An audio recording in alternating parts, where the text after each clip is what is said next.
marka waxaan ka rabaa wareysi kooban oo ku saabsan dhacdooyinka xagga maadaama chiefka meesha aad tahay aadna booqatay maxaad aragtay maxaadna la kulantay meel oo aqal aar iyo handaak dhis u dhaxaysa maanta 3 saac marka ay ahayd asgaari shacib bay ku istaageen meena ay la geli meesha waa tahay meenadii gaari shacib ah dahay 4 qafaas saarneed gabar ay 3 rag ah 3 rag iyo gabadhi afarta way ku dhamaadeen waa tahay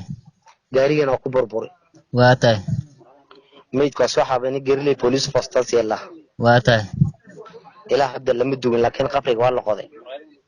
marka gaariga noociisa muxuu waday gaariga markaab buu ahaa ma gaari oo gaariga wuxuu ahaa gaari lan kumusal oo ka soo qaada alaabta raashinka la karsada ka soo qaada wajeer oo tuuriyalka ku wareejiyo uu ahaa waa tahay ninkii gaariga watay ee kirishboyg iyo dareewalkii kirishboyg iyo ninka alaabta iska lahay ee gabar passenger saak meeshan ka qaadayna saarnaa saasay meenu wala kacad dhaxdo ayagana ay ku dhamaadeen inna lillahi wa inna ilayhi raaji'un waa tahay chief marka aad wax idin imaaday oo gurmada oo dawladda xageed ha noqoto ama ciidamada agaarkaas ka dhow wax idin ma jiraan dhacdo saa markay u dhacday waxa goobta soo gaaray ciidanka KDF oo garilay ama ciidanka soo meesha soo gaaray waa tahay